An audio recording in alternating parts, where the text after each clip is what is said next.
Everyone, to our first meeting of our Next Practices weekly call series for 2023. I recognize many friendly names and faces, folks that have been with us for the past several years as we've been doing these call series. We've renamed this Thursday series the Next Practices Weekly series, and we'll talk a little bit more about that in just a moment. If you're new to this group, if you're new to I4CP, we are the Institute for Corporate Productivity. We discover the people practices that drive high performance. We're a human capital research firm. We provide peer connections to our member organizations.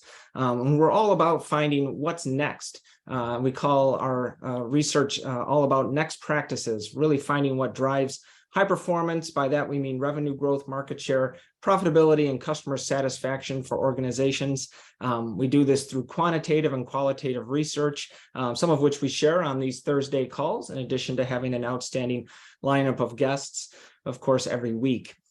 We are a member-based organization. You see here just a small sampling of the logos of some of our many fine members, really spanning all industries, all market verticals. We've got national and international global organizations, some huge organizations like Amazon, Accenture, Microsoft, some a little bit on the smaller side, but again, really all spanning all industries, all types of companies. So if you're with one of our member organizations, whether the logo is shown here or not, special welcome to you. Always love to see members join these Thursday calls as well. My name is Tom Stone. I'm a senior research analyst here at I4CP, and today I'm joined by my colleague, Mark Walker, our Vice President of Member Services. Hey, good morning, Mark. Morning, Tom. Glad to be here. Yeah, good to be with you today. We've got an outstanding guest that we'll be introducing in just a moment. But first, I just wanted to note for those, again, who are maybe new to this call series, we have these calls every Thursday at 11 a.m. Eastern, 8 a.m. Pacific time. So register once and you'll be registered for all the Next Practices weekly calls. So you can see from some of the upcoming ones there on the right, we like to rotate the topics. So today we'll be talking HR strategy with our guest from U.S. Bank that we'll get to in just a few minutes. Next week, we'll be talking with J.P. Elliott from Williams Marston, and also of the Future of HR podcast, focusing there on talent and learning. You see upcoming topics after that, getting hybrid and flexible work right with our friends over at Vertex Pharmaceuticals, and then a focus on DE&I best practices coming up on February 2nd. We also rotate in talent acquisition, total rewards, culture, lots of other topics in the weeks to come. Couple of things that I wanted to mention before we get to our main event for today. We do hold an annual conference in March each year. This year, it's going to be the last week of March. You see the dates there on the bottom left. You can register if you haven't already for this conference at i4cp.com/conference. Zeta will be putting the link to that over in the chat. You see here just a sample of the outstanding speakers that we've got lined up. There's more than this, of course, because it is a multi-day conference, but you see here some of the great authors and thought leaders, CHROs, other HR professionals and leaders that we'll have in the lineup. This is really an outstanding conference for HR leaders and practitioners to come. There are no vendors or consultants at this conference, so it's not like there's a big expo or trade show as part of it. It's all about best and next practices. That's why we call it Next Practices Now. Coming up soon, Mark, I believe we've already set an all-time record for registrations, and they keep pouring in. 100%. The one note that I will say, they shared a stat recently internally that I think 77% of the attendees are director level and above. It is a senior level audience, and we're excited about what's to come in March. Yeah, I saw that number too, and I believe it was over 25% that are chief human resource officers or chief people officers, which is a very impressive level to reach. So looking forward to that conference for sure. Tom, if I could just intersperse, for those who have not had a chance to join this, I highly encourage and recommend it. I've joined it for many years, and every year it just gets better and better. It's an experience that you don't want to miss. Yeah, thanks, Michael. You're always an advocate for new blood to join the conference. Michael's a member of our Chief Learning and Talent Officer Board for many years, so thanks for that. I also wanted to note our new 2023 Priorities and Predictions Report. And this is something we do every year where we ask the members of our boards, like the one I just mentioned that Michael's a member of, our CHRO board, our Chief Learning and Talent Officer Board, Chief Diversity Officer Board, and others. we asked them for what are their priorities going into the new year. And we do this via survey in the fall timeframe, September, October. And then we aggregate all of that together to come up with the priorities and predictions report. We also sample from our enterprise members who maybe aren't members of our boards, and also several thought leaders like Marshall Goldsmith and others. And we put this out available to the public. It's a great download, a great read. I've already read through it. I think it's very impressive this year.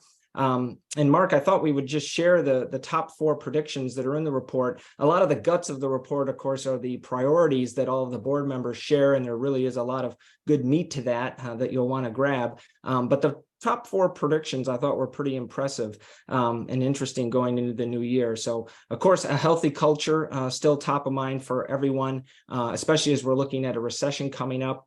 The second one, managing perceived paradoxes, will define top leaders. I thought that was a very interesting one. Mark, do you have any thoughts on that?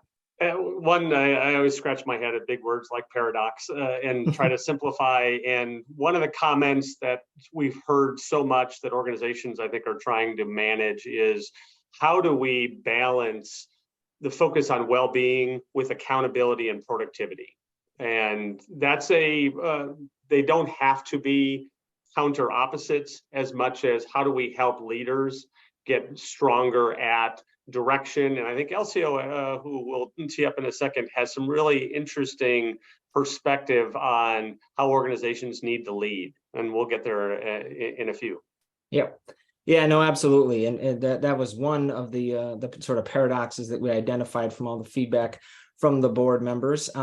Just to wrap up here, the third prediction, experience outside of HR will continue to become more of a strategic professional building block. We've seen in all of our research and interaction with our member companies, a lot more high-level HR leaders coming from the business units, bringing that real business and strategic perspective to the HR profession. And then lastly, something we've focused on a lot over the past couple of years, both in our research on this call series, flexibility and hybrid work not being a concession any longer. It's now really a business strategy.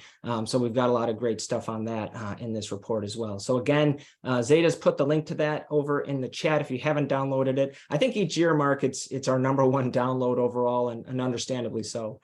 Yeah, I think organizations are looking, one, they always want to know what are the big questions being asked. And I think we have a unique perspective to combine that with our data and the long-term direction of what we see high performance organizations doing. And I think these 4 in particular are great guideposts of saying, how do we act next? And we've got some amazing resources for members to dive into each one of these and take action and even look at some of the typical KPIs related to each one. So looking forward to unveiling that more and more over the next several months. Yep. Yeah, no, absolutely. All right.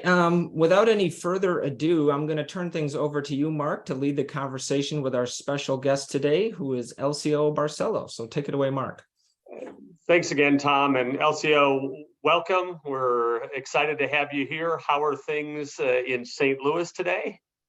Hey, Mark, pleasure to be here. Pleasure to meet all of you and spend time with you today. St. Louis, a little cloudy, a little cold, not as cold as Minneapolis, which is where I spend half my time, but it's a good day. Can't complain. That's fantastic. Well, as we think about it in our network, our ability to combine data with the stories inside organizations is a huge way that we bring our work to life and help each other grow and evolve. I think it'd be a great starting point to hear a bit about your background, just how you got to US Bank and maybe even dive into a little bit of why this, especially in the timing that you joined, is important. Sure. So a little context, I was born in the US, but grew up in Brazil, Brazilian national, grew up there, went to school there, and after college came back to the US and started my career. And I started working in sales, operations, did all sorts of fun things in the business side of things. And eventually in my career, I worked with this executive coach that said, after meeting you and spending time with you, we did a whole bunch of tests and things. He said, you really need to consider a career in HR. And up to that moment, I was like, I don't, you never think of HR as a strategic function, at least back in the 90s or early 2000s, it was not the case.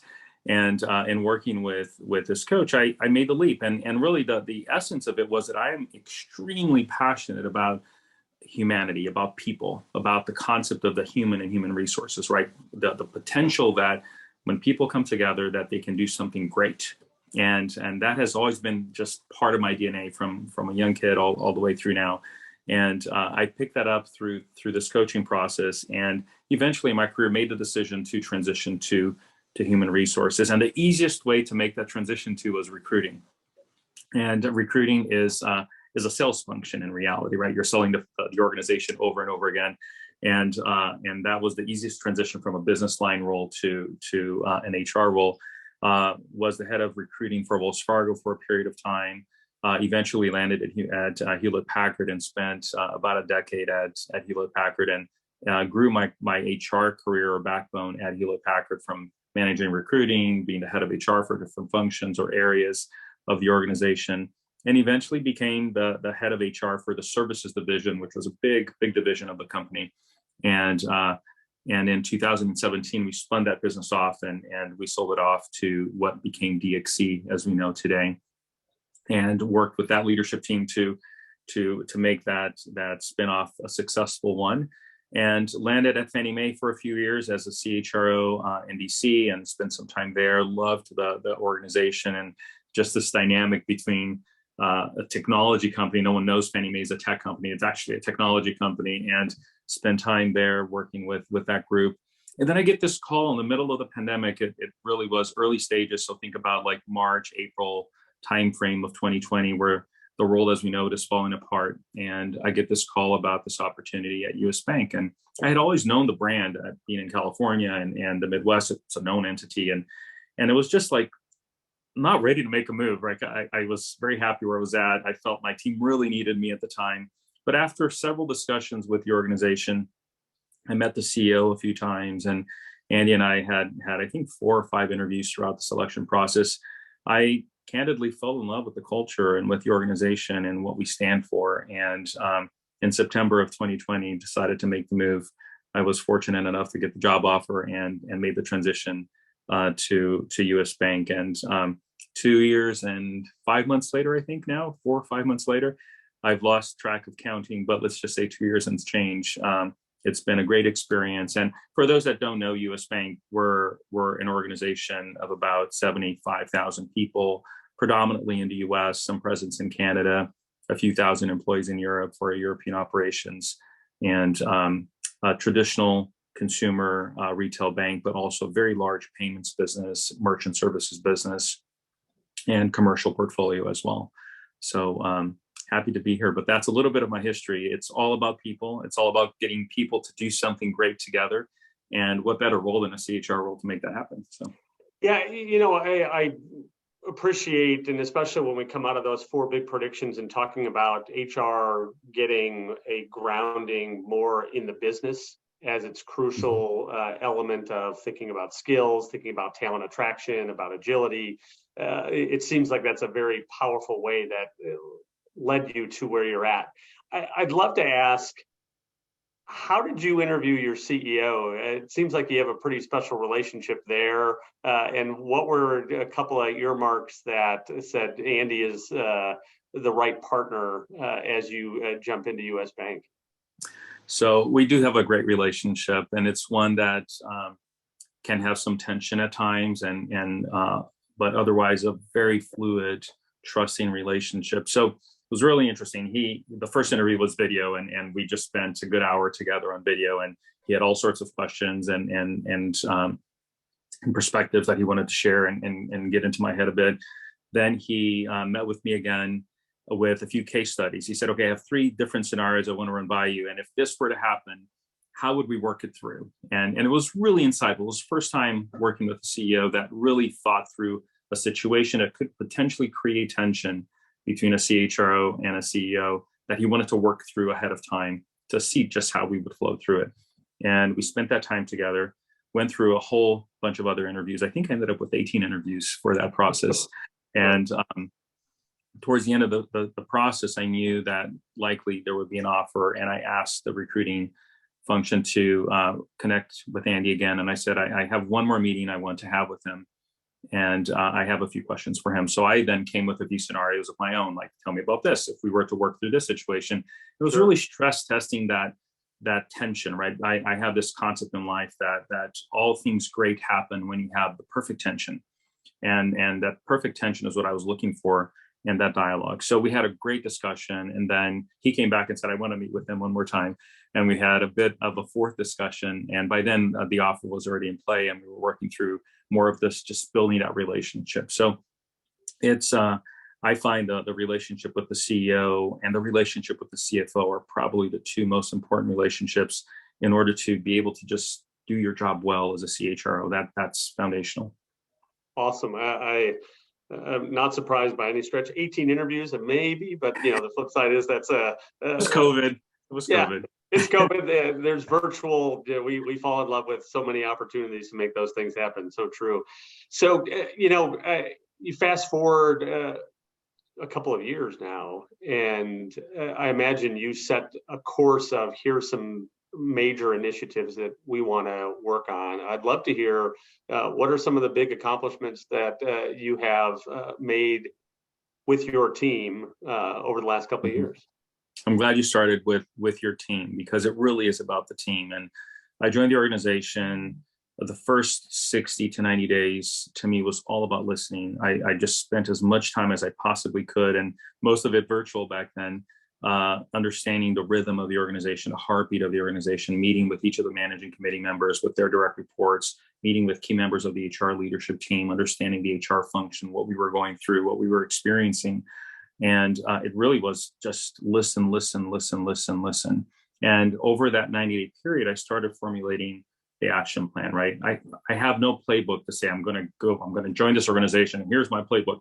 I just wanted to understand and then build a playbook together with the team. And the first piece was really looking at that HR leadership team, who was really at my table as part of my leadership team, and who do I needed to bring in that would add value into the organization. So that transformation of the HR function from a leadership perspective, redesigning the operating model, implementing a new operating model with the business was probably the first thing that created a foundation for us to then build additionally from there.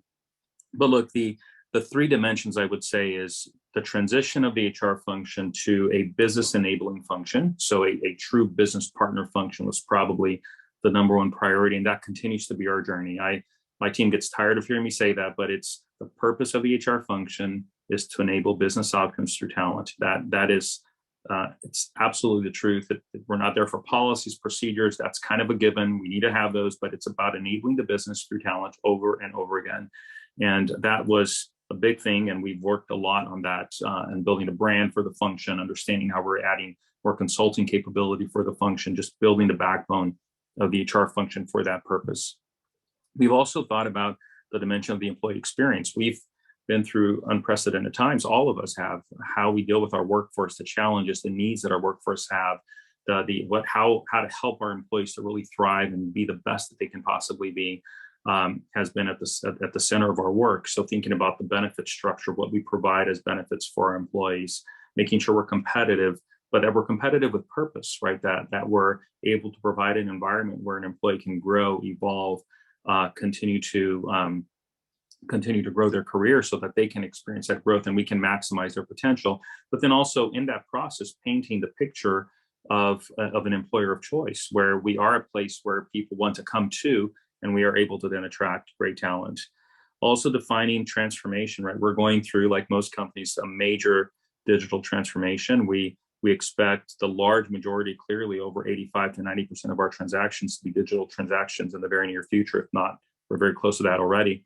And with that, we need the backbone of digital in the organization. We need to be able to build the capacity of digital talent and digital systems and processes to then enable that for our customers and for our employees. So that has been a big initiative of ours as well as an organization. And the list goes on, from hiring almost 24,000 people last year to we just continue to move the machine forward, right?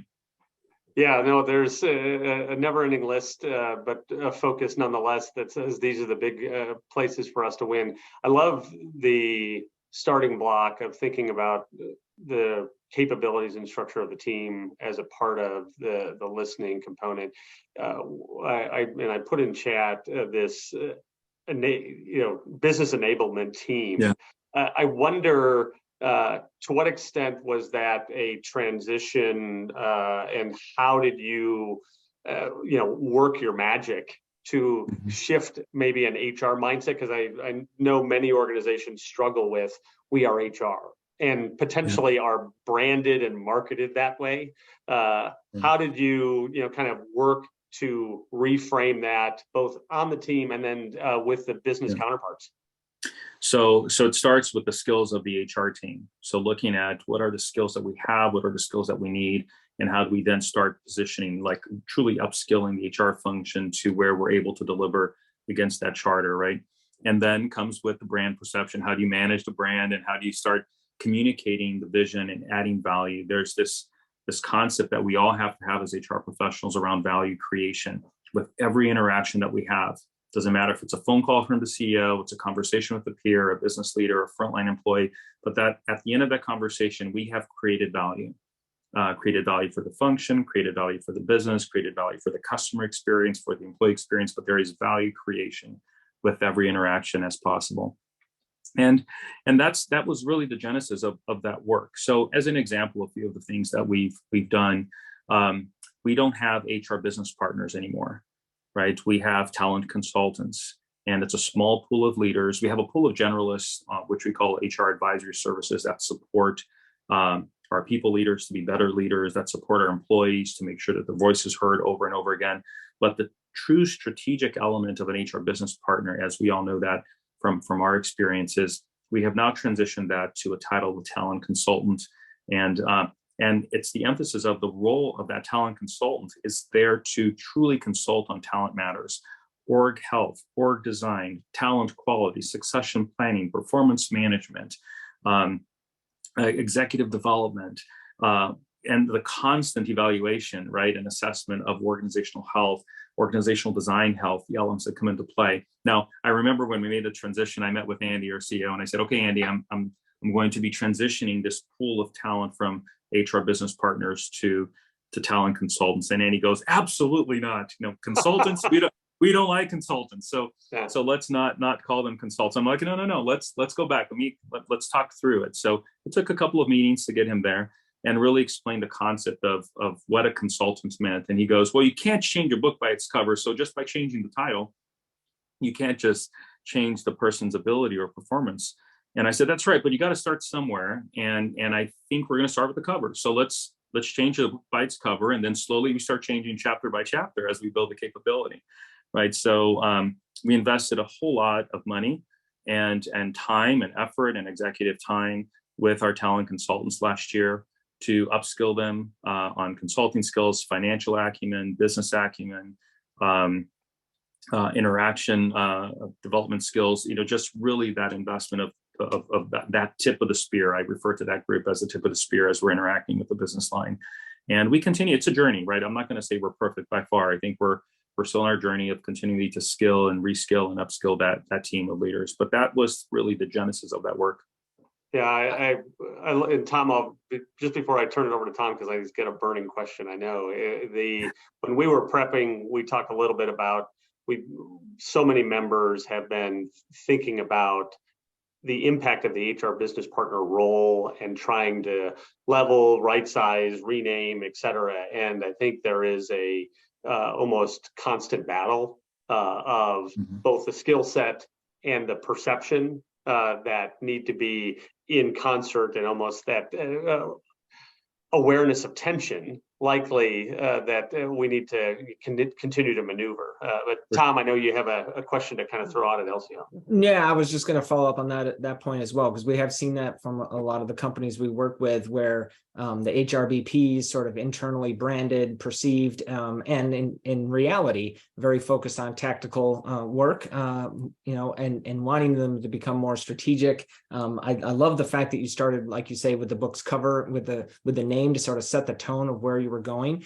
My question is, how many of them were excited by this opportunity, and how many of them maybe did you lose along the way? That either they didn't have the aptitude for it, they self-selected out, you had to have some difficult conversations, or they just decided to look elsewhere within the organization. I assume most were very excited and thrilled to be given the opportunity. So we had a large pool of talent, and we carved out a significant portion of the talent pool to create this HR advisory capability for the company, the centralized pool of talent. So we ended up with a number of individuals that we thought had at least the baseline skills and capabilities to be this talent consultant, right, as we call it. Now, I think there was, looking back now 2 years ago, I think there was a good level of excitement. But Tom, excitement comes with some hesitation or fear, and there's the excitement that you have when you're going up that mountain ready for your roller coaster ride, and then there's the excitement that comes from just reading something or experiencing something that's happy and fun, right? So I think there was probably different dimensions of excitement across the board. If I look back over the last 2 years, we've had a number of individuals self-select and choose to pursue a different career, a different path, which is fair, and I think that's good. But we've also, there were probably a small portion of skeptics around, can this really change how my client perceives me? Can this really change how I consult or how I work with the business? Can they really view me as a true talent consultant? I've been working here for 20 years and I've been a business partner. How do I change? So skepticism was definitely in play, but I think we're at a place today where most of that skepticism has gone away. There's excitement still around the role, the capability, and we continue to invest on skills development for that group. I'd love to shift gears for a second. You were talking obviously about a pretty massive hire rate last year, when you're talking over 20,000 employees, there's a pretty good mix that's there. And I imagine that a fair amount of that segment was closer to the front line. Tell us a little bit about how you either were rethinking that, especially in the age of COVID and hybrid work, and how you were able to, maybe shift the EVP, as many organizations have been addressing that over the last, year and going forward. Yeah. One of the most important elements of our transformation of the function over the past 18 months has been our recruiting function. We were fortunate enough to find an outstanding talent acquisition leader. He came in, joined the organization, and just started the revamping process of refreshing the team, rethinking the process, bringing new technology and capabilities, new digital elements into that machine, right? And I think of it as truly a supply chain model, right? This is the team that's producing the talent for the organization. And he's done outstanding work for us. But part of what I put him in charge was revamping our employment value proposition and thinking through how to rebuild that in a world that we live in today, and likely the world that we will experience for the foreseeable future. And so a whole lot of work there in partnership with marketing and continuing to build on that front. But look, the way we think of it is the following. We want every employee to be the best that they can possibly be. We want every employee to thrive. Now, the best that they can possibly be may be good enough for us or may not be, and we need to work through what that is. So my goal is the best that the employee can be for themselves and for the company. And that's the goal, the skills, the capabilities they have, but also the skills and capabilities they can have if we reskill them and upskill them along their journey. And then from a flexibility perspective, all of us, right? I love the prediction where flexibility is really a competitive advantage. It's how we think about it's a strategic element versus an accommodation of flexibility. And like many other employers, we've been able to expand our footprint a bit during this period of time, bringing more hybrid talent on board or more remote talent on board. And while we are definitely in an office culture, and we've made that very clear to our workforce, we need to make sure that we don't lose the essence of how to maximize one's potential, right, in the organization. So that's an important element for us as we work through that. So today we have a good 40% or so of our workforce is remote across our footprint. We have about 25% or so that are on site, and this is branch personnel and client advisors and wealth managers. These are the folks that are working with clients day in and day out. And then we have the rest that we would call hybrid, which are individuals that we expect to be in the office 2 to 3 days per week on average. Sometimes it's more, sometimes it's less, but ultimately bringing that office environment to life, but not losing the fact that we need to maximize one's potential, and one's potential may require some level of flexibility, and we have to be smart about that. Yeah. Well, one of the things I think that you mentioned, and actually when we interviewed Target last year, they talked very specifically about the benefits and the thought process around minimum wage, especially at that front line. Were there decisions that you have made that have found to be successful in that talent attraction retention puzzle for that population? Yeah, we'll never be the company that pays the most. Neither should any company, really, in reality, right? But we have to be thoughtful on what skill are we going to compensate for, when, and how. But there are some basic elements that we need to be smart about, and minimum wage is one of those. We very early last year looked at our base rate, which was about $15 an hour, and said that it's just not enough, right? We need to raise the bar. And it wasn't about retaining talent or recruiting more talent. It's just a fair thing to do for our employees, considering the markets, considering the inflationary rate, et cetera. So we moved that base rate from 15 to 18. And literally, as we transitioned to 18, I think it was like literally 60 days at being at 18, we said, it's still not enough. Like we need to change that and continue to adjust. So we took this this approach to say it actually should be 20 an hour, and it's a small number of employees in reality, because most make more than that, but we do have a number of employees that are at that 20, and we raised that base again to 20. Now, of course, as you can all imagine, for the more senior leaders on the call, like that creates all sorts of compression issues inside the organization, right? Because you have a person that has worked here 10 years and they're finally at 20, but now everyone else that just started is at 20. What do I do? And so we looked across the board, and within a certain area of the organization and certain grades, we provided a baseline increase, a cost of living adjustment across the board of a certain percentage for that workforce. So that kind of raised the bar across the organization beyond just the $20 an hour. And then, as we're literally right in the process of compensation planning right now for last year's performance, and we expect to raise that even a little further now as we go forward.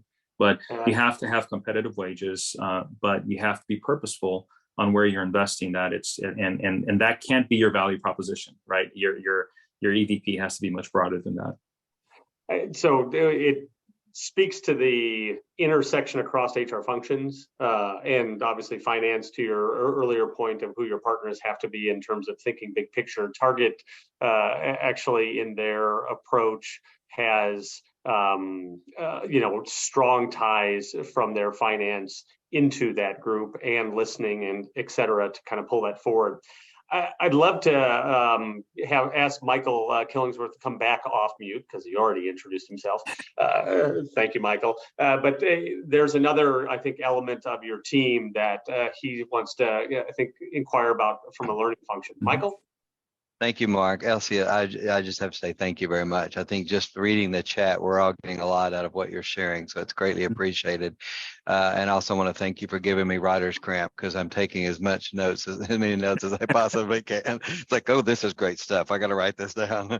I too am experiencing a new CHRO who just joined 5 weeks ago, so I'm spending a lot of time with him and with our CEO combined.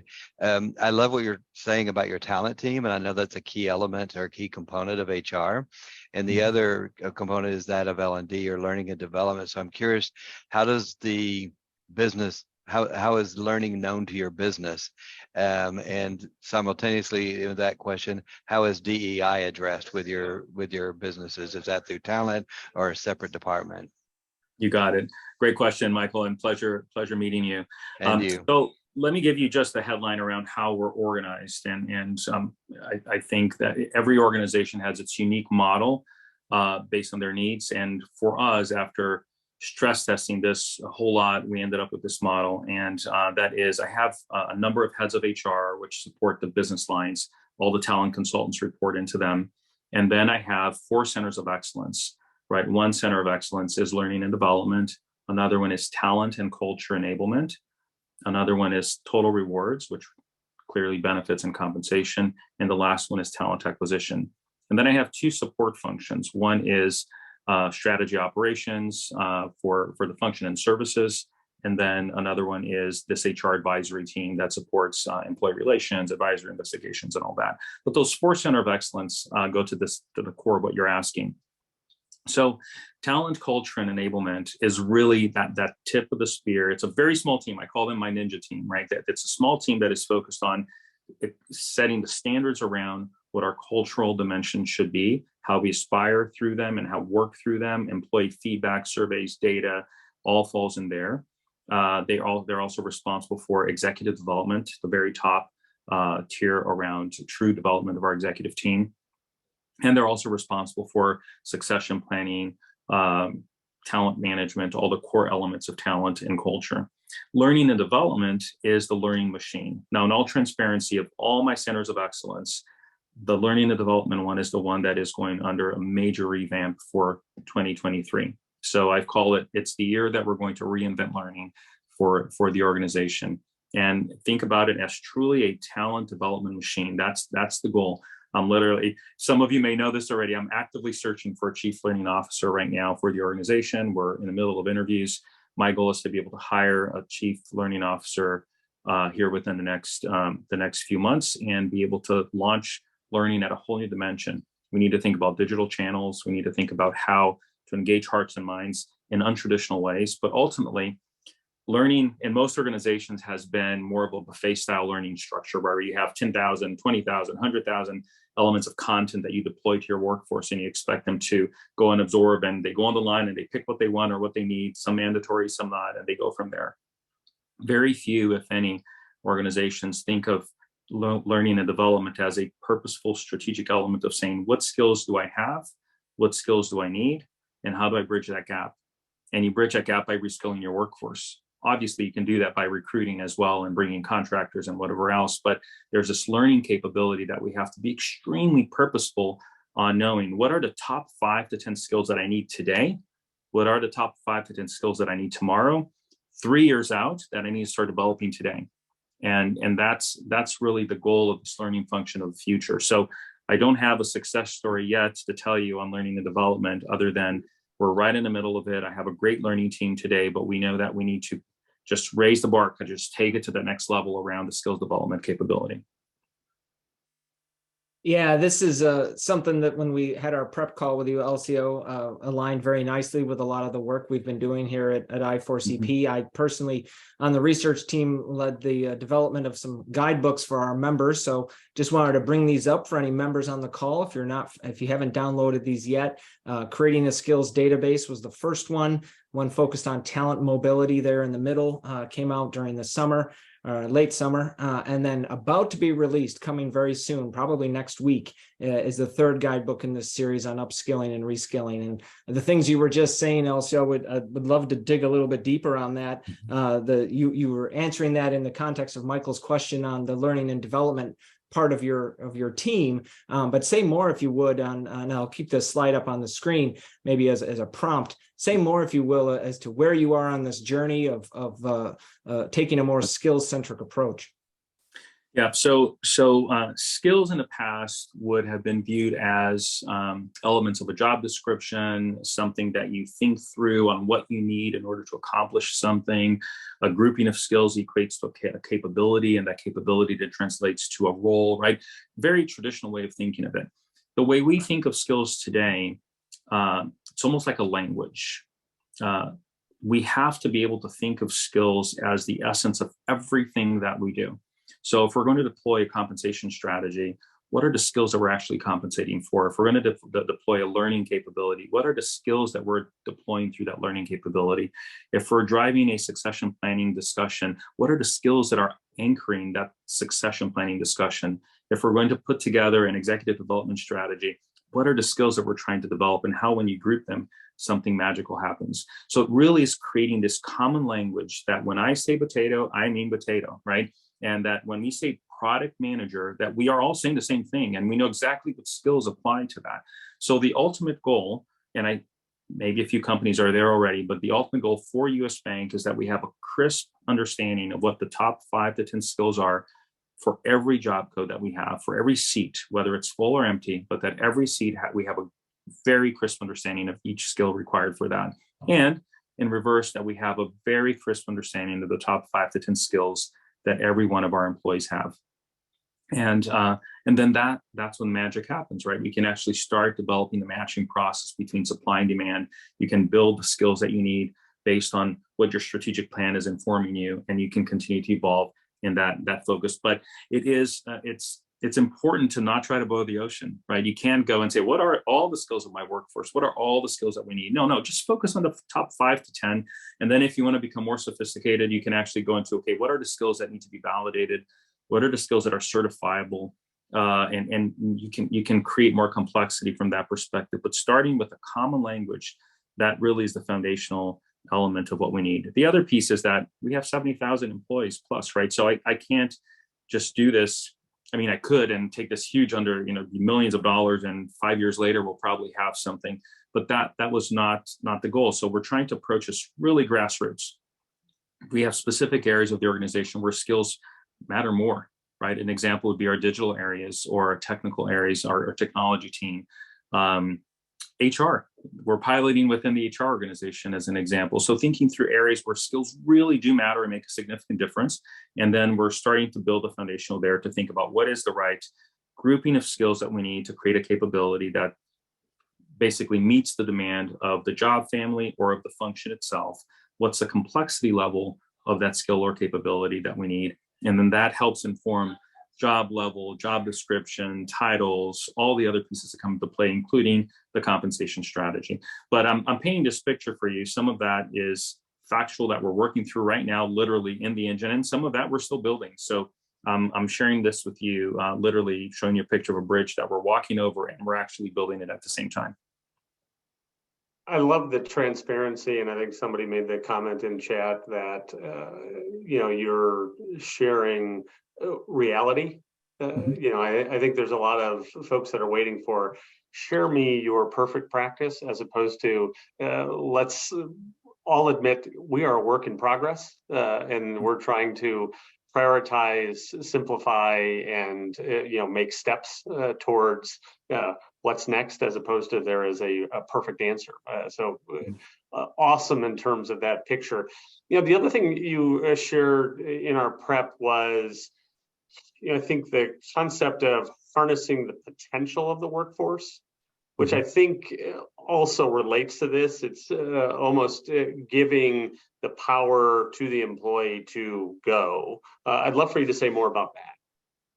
Yeah. So my talent team, Michael, who was on, may appreciate this. My talent team is tired of hearing me say this too. The concept of, when you think about talent management, in the historical way was the 9 box, and you say, okay, well, here's one's performance and here's one's potential.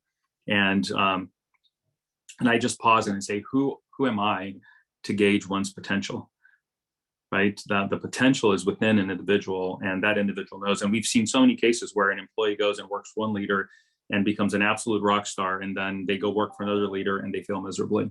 And it's the environment, it's the ecosystem, it's where they are in their life, it's their experiences, how they're led, how they're communicated to, etc. So I use the term potential very loosely as I say this, because it's not that level of potential that I'm speaking of.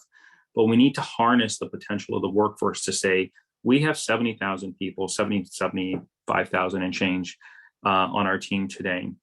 How is it that we as an organization, as an HR function, can harness the potential of this 70,000 strong workforce to deliver the ultimate best to our customers, the ultimate best to each other, and the ultimate best to our shareholders? That's the question we're trying to answer, right? So then you say, let's pick an employee. This employee has certain dreams, aspirations, career. What can I do to help this employee achieve that, but at the same time, do so directionally where we need them most? And sometimes there's compromises, right? The employee may have to compromise because of the organizational need. And sometimes the organization needs to compromise because of the employee need. And you kind of work through that along their journey.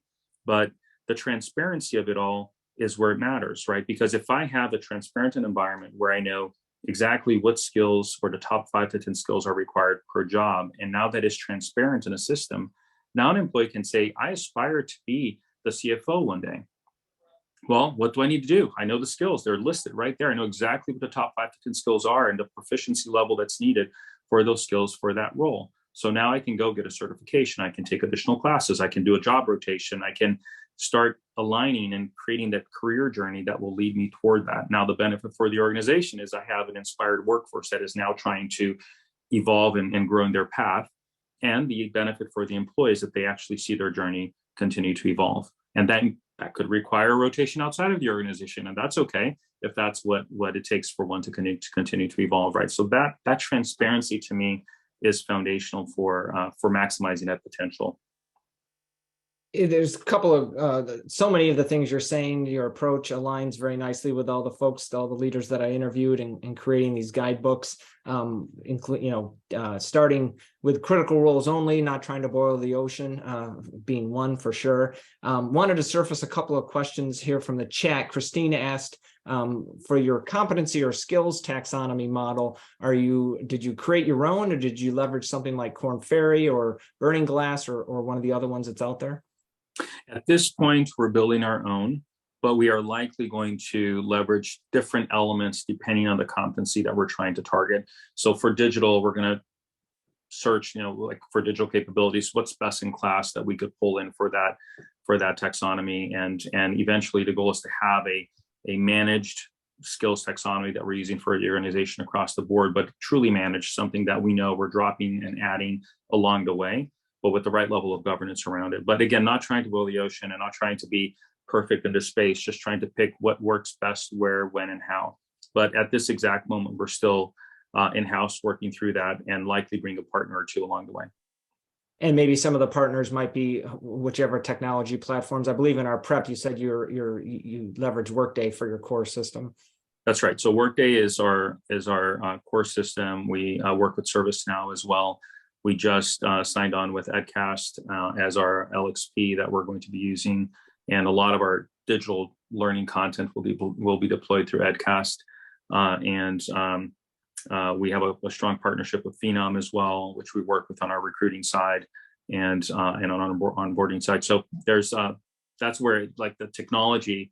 It used to be that you said, okay, let me go run an HR function, and then let me find what technology I can bring in to enable that. And today it's, you just need technology for everything, right? So you need to think about technology as really the roadmap in which you're enabling your function.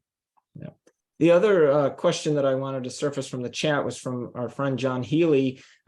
He said, as you're thinking about the skills needed for the future in the organization, what about external talent sources? We call that at I4CP your broader talent ecosystem. So things like temp workers, gig workers, contractors, et cetera, the gig economy. Mm-hmm. What's your take on that as the HR leader for your organization? Yeah, so I'll give you a 2-minute answer on this. The labor process for an organization is a supply chain. Whether one admits it or not, it is a supply chain. It starts with the demand signal. What is your business strategy? What is your organizational need? What is it that the company needs for you to deliver through your workforce? So that's the demand signal. You translate that demand signal into skills and capabilities. That then you have to scrub against your current base. So what is it that I need? What is it that I have? Right? So I need this, I have this, there's a gap that you need to fulfill. I've never met a company that said, oh, I actually have a surplus of everything, right? So there's always a gap based on what you need versus what you have. That gap can be fulfilled by 3 ways, right? One is you go out and recruit employees and you bring them on board. It's expensive at times, but you do that. Another way is you go and find talent that you can lease and borrow, and those are the contractors and temporary workers and gig workers. And then the third dimension is you upskill or reskill your workforce, right? So you either leverage your base, bring new base, or temporarily add to your workforce. So I believe that the work that we as HR executives and professionals need to do is manage the supply chain. So an example of that, just recently, we brought in a contract labor and temporary labor into HR. So that used to be managed by procurement before. Procurement still manages the contracts and the negotiations with the vendors, but our HR team is actually managing the supply model for contract labor and for gig workers. And that's something that we'll continue to build and evolve. But going back to the talent consultant discussion and how we started, a talent consultant is there to determine, I have a need, I have a talent need. Do I fulfill that need through upskilling? Do I fulfill that talent need through recruiting, through contract labor, gig labor, third party? How do we fulfill that need to enable the business for that outcome that's needed? Yeah, that phrase talent supply chain is something that our co-founder, who's not with us on the call today, but Jay Jamrog, uses that phrase constantly, at least once a week. And I'm sure wherever he is right now, his ears pricked up when he heard you say that. That's great. For certain. So, I'd love to hear, and we get a fair amount of heads of HR asking us to compare notes around how they talk about this with their board and showing that they're on track with their strategies. Are there things that you do regularly, whether it's metrics or storytelling or the combined effort that or really tell your story in terms of where you're headed and how you're making progress? Yeah, so I'd say the relationship with the managing committee starts there, right? It's about the managing committee and the CEO and that ecosystem internally. And then how you translate that to board really matters. And that relationship with the board is enabled through the managing committee, not just through you, the CHRO, right? It's really how you interact with the board as a whole. So in my ecosystem, with Andy's blessing, our CEO, being fully supportive of full board engagement, there's a whole lot of discussion with the board around talent. And I don't know, every board is a little different, but it seems to me over the past 5 to 10 years or so, boards have become more and more intrigued around human capital matters beyond compensation, right? So even our compensation committee is no longer a compensation committee, it's human capital, or HR, and then compensation committee. So the way we do it is every so often there's a general update that we need to give the board on talent matters, and we do that through executive session or through a general agenda on the board. But on this human capital and compensation committee, we provide an update. We have a calendar of activities from diversity and inclusion to everything else that we can think of around talent that is updated through formal presentations each time we meet. But in addition to that, I've introduced what I call a human capital memo, which is a preemptive memo that I write to the board every time there's a meeting. So if we're going to meet, I'll preempt it with a memo. And candidly, it's a long memo. It's normally 5 to 6 pages, but it's a download on all things that matter from a governance perspective on human capital elements.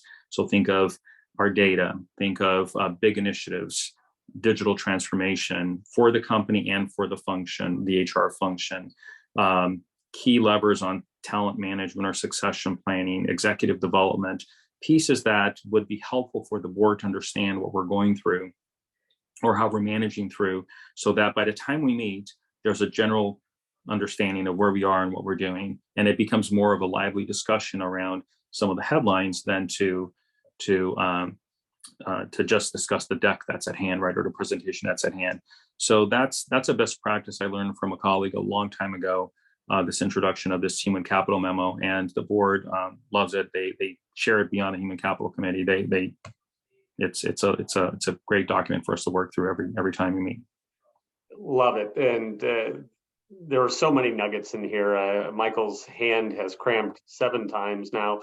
So we got good muscle memory working there.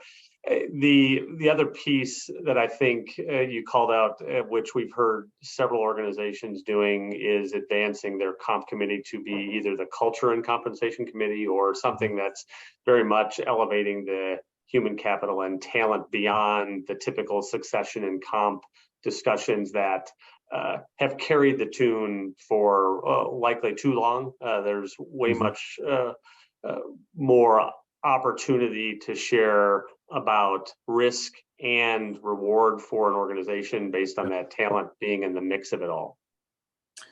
Yeah, I couldn't agree more, Mark. I think it's important for CHROs and heads of reward and heads of talent, as you're interacting with the comp committee, with the board, to really think of that group as for the purpose of their role. The board is there to enable the leadership team to thrive. They are there as our sounding board. They are there to be the governance model, but they're there as colleagues to help us win, right? And there's so many times leaders beyond CHROs, they shy away from interactions with the board because it's the board. We don't want to burden them, or that's their job. They're there to help you and they're there to engage with you. So I strongly encourage colleagues to think about how to engage with CHROs of each one of the boards that they interact with, that they're interacting with the CHROs of the board members, as well as the board members, as much as they can to build those relationships. I'm curious, and I know Tom's going to run this through, but I'm curious to know if your direct reports write a memo for you every quarter related to that, but it's for another time. So thanks so much for obviously the level of detail that you have dug into. It's been fantastic. Tom? Yeah, Elcio, I wanted to give you we have 3 minutes left. I wanted to give you one last topic. It's something we've hit on a lot of our calls. And that's well-being. In our prep call, you talked about the emphasis, as almost every company that's paying attention at all has focused the last couple of years on mental well-being for their employees. I'm curious, we're showing here on screen the report that is actually available to everyone, not just members, where we broke down holistic well-being into 6 different areas. Where do you see the focus for you and your team and the organization in this new year? Yeah, so these 6 areas that you have called out to me are the most important ones as well. No question. There's a little bit of it, the dial's a little bit higher on financial well-being, because we are a bank after all, and we want our employees who may be giving financial advice to be well positioned to do so. That's an element that's in play, but mental and emotional well-being is also a significant anchor for us now. But I think we have to be cognizant of, or just thoughtful of, as we think about the future, is that we have to be careful that this doesn't become just a canned approach or something that eventually loses its authenticity, right? Ultimately, well-being is about caring, and caring can be manifested through a program. Caring can be manifested through a management system. Caring can be manifested through so many different ways. And what I find is that leaders often, in HR and outside of HR, often have a difficult time articulating and manifesting care. And part of that is tied to people leadership, not understanding the principles of people leadership today. To manage a workforce today versus 10 years ago is very different. And that authentic care, that I truly personally care about the 70,000 people that work for me. I may be able to help every one of them, or maybe not. Chances are not, because the needs are so different, but I truly care about them. And getting our leaders to really think through the sympathetic state of care really matters. Yeah, absolutely. Thank you. As Mark said, so many great insights. Michael wasn't the only one taking notes. I know I saw lots of other folks doing the same. We had a robust commentary going in the chat as well, which is always an indication of all the wisdom that's being shared by the guests. So I want to thank you for that. Also, just in wrapping up, remind folks to go ahead and download our priorities and predictions report for 2023. We talked a little bit about that at the top of the hour, went through the top high-level predictions, but there's a lot more great stuff from all of our boards in terms of the priorities of each HR function. And lastly, to wrap, again, our conference already breaking registration levels. Great lineup of speakers. You can register for that if you haven't already. And think about what members of your HR senior team might benefit from attending, as well as yourself. It's a great development opportunity. Again, no vendors, no consultants at this one. It's a great learning opportunity for all. So thank you, Mark. Thank you, Elcio, for being a great guest. Yeah. And one last thing, Elcio, we have a gift back to you. When you talked about the learning advancement, we interviewed Dell last year and their CLO, and they have built a roadmap of things that I think you will love to dive into, and we'll make sure that Lena and team come back and share some of that as a member benefit back to you and your team. So we're looking forward to engaging more on that. Thank you so much. We'll love that. Appreciate it. Yeah. So thank you again for your insights. Fantastic work. And we look forward to next time. Thank you. Thanks, everyone. Look forward to seeing folks again next Thursday. Bye now.